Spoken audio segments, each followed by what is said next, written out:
Bana, mambo vipi mtazamaji, mfuatiliaji wa Bao Media popote pale ambapo unaendelea kutazama taarifa mbalimbali kupitia channel yako pendwa kabisa Bao Media, ambayo inakuhabarisha habari zote siasa, michezo na burudani, lakini pia habari za kijamii, bila kusahau upande wa siasa. Mimi ni official Rose D on the microphone, na leo nitakuangushia story ambako show ya Diamond Platnumz pamoja na Alikiba jijini Mwanza. Nani alilipwa fedha nyingi? Siri ya fichuka. Alikiba toa majibu haya hapa ya wazi wazi, ambao tutakwenda kuyafahamu mara tu baada ya kuambatana mimi mpaka tamati mwa story hii. Bana, hii ni baada ya kuibuka kwa mijadala mikubwa mitandaoni kuhusu kiwango cha fedha walichotunzwa wasanii wawili wakubwa wa muziki wa Tanzania, ambaye ni Diamond Platnumz pamoja na Alikiba King Kiba, wakati wa show zao kule jijini Mwanza. Mashabiki wengi waliendelea kulinganisha mafanikio yao na mapokezi pia ambayo wanayapata kutoka kwa wapenzi wa muziki. Lakini katika mjadala huo, baadhi ya watu walidai kuwa Diamond Platnumz alitunzwa kiasi kikubwa sana cha fedha zaidi ukilinganisha na Alikiba, jambo ambalo liliweza kuibua maswali mengi sana kutoka kwa mashabiki wa pande zote mbili. Bara, kama ilivyo kawaida kwenye mitandao ya kijamii, hoja hizo ziliendelea kusambaa kwa kasi, huko kila upande ukijaribu kutetea msanii wake. Hata hivyo, kwa upande wa Alikiba alionyesha utulivu mkubwa sana na kujibu kwa busara baada ya shabiki mmoja kumuuliza moja kwa moja kuhusu swala hilo.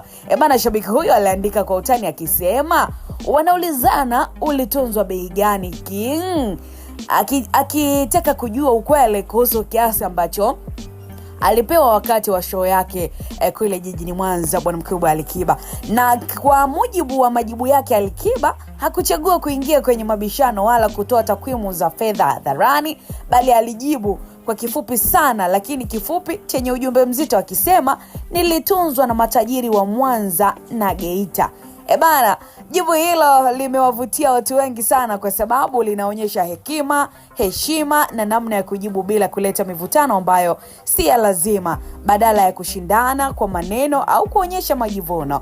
Lakini pia Alikiba aliamua kuthamini watu ambao walimuonyesha upendo na kumunga mkono katika kazi yake ya muziki. So kupitia kauli yake ambayo alitoa, wengi wamejifunza kuwa si kila jambo linahitaji ushindani wa wazi au kulinganisha mafanikio kwa kutumia fedha pekee. Wakati mwingine heshima ya mashabiki, upendo wao na namna wanavyothamini ndivyo zawadi kubwa zaidi kuliko kutangaza kiwango halisi cha pesa. Lakini pia kwa mujibu wa majibu hayo ya Alikiba ni kwamba yanafundisha umuhimu wa kujibu kwa utulivu hata pale ambapo unawekwa kwenye mazingira ya kuchochewa. Na katika dunia sasa ya mitandao ya kijamii ambapo maneno madogo yanaweza kuleta ugomvi mkubwa, busara ya Alikiba imeonekana kuwa somo muhimu kwa wengi. Aidha, katika hili pia ambalo limeendelea kuhusiana na mijadala kule jijini Mwanza, nani ni nani ambaye alilipwa fedha nyingi, kauli yake pia Alikiba imeonyesha kuwa mafanikio ya msanii hayapimwi kwa ushindani wa nani ametunzwa zaidi, bali kwa heshima ambayo anapata kutoka kwa mashabiki wake na mchango wake katika tasnia ya muziki. Mwanza na Geita ni maeneo yenye mashabiki wakubwa wa muziki wa Bongo Flava na kutambuliwa na matajiri, na maeneo hayo ni ishara ya kuthaminiwa kwa kiwango kikubwa. Kwa kifupi, Alikiba ameonyesha kuwa majibu ya busara yana nguvu kuliko mabishano. Badala ya kushindana kwa maneno, amechagua heshima na ustaarabu, jambo ambalo pia limeongeza zaidi thamani yake mbele ya mashabiki na wadau wa muziki kote nchini Tanzania. Na taarifa yake tunaitamatisha rasmi.